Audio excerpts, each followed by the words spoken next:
Hey everybody, I'm back with another video, and after playing the new hardcore PTR for a while, I decided that I may have some different views, or honestly a whole different attitude towards the game mode. As you guys know, I've been pretty critical of hardcore, mainly about endgame rating, or how there'll be very limited chances for the average player to even attempt hardcore rating. I know for me personally, if I was going to dip into playing the official servers on release, that I wouldn't be able to find an endgame rating situation for me, and that's even assuming I go through with hitting level 60. And that's when it hit me, and that's when I thought about it, and I realized after doing some of my videos that a good chunk of the people who either comment or watch my videos suggested that endgame rating really isn't the game at all, but leveling 1 to 60 without dying is. It took me a while to digest that, simply because I've leveled characters on classics so many times that the only way it would be different for me is if the stakes were higher, a la endgame rating.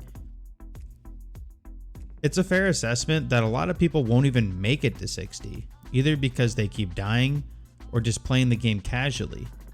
I'd say like 85% of the players not making it to 60 is pretty accurate. But let's also talk about what hardcore has done for WoW in general. It has brought a lot of new players to the game. It's injected new life into World of Warcraft, and to be more specific, classic WoW. And that's a fantastic thing. The amount of people I've met through either my videos or in-game that are either new to WoW altogether or classic WoW is astounding. Perhaps even some of these players leak into the other classic era servers as well. I don't have stats, but I would assume that Blizzard hasn't seen this big of an influx of new players in a very long time. And that kind of ties with my expectations as well, because a lot of these players are new players.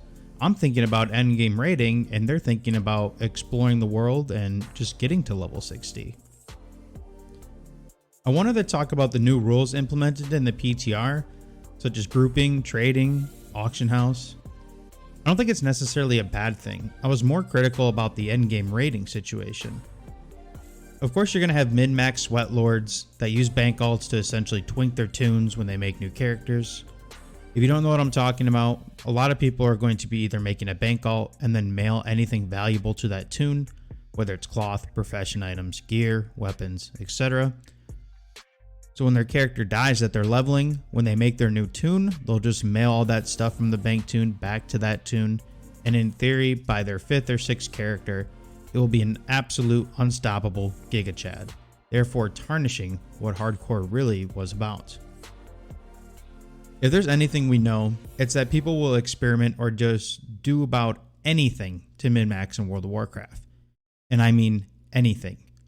But that's not the whole chunk of the people. And perhaps Blizzard will do something to limit that, but it's also another fair assessment that a lot of people might play by the old add-on rules, or simply have integrity to not cheese their way through. In one opinion I had about it, I actually was a fan of the grouping, because I would like to duo with a lot of my friends, but we're just on opposite schedules because I'm working or they're working, or they have real life and I have real life. Now we'll just be able to group and play together if we want to. So overall, after playing the PTR and gathering some thoughts, the main thing that I saw was that people were having fun. And that's what matters right now. I have a weird analogy that I use in stream all the time, but I like to consider myself Splinter the Rat from Teenage Mutant Ninja Turtles. I've been playing this game for so long that all I do now is teach, watch people enjoy themselves, and observe from a distance. Instead of all these different WoW communities arguing with each other, you have WoW or Wrath of the Lich King arguing with Classic Era arguing with Hardcore arguing with Retail. Can you imagine what the community as a whole could accomplish if people just put their ego to the side and realize that people are having fun with the new game and new players are flowing in? Appreciate you guys as always, and I'll see you later. Don't forget to subscribe to the channel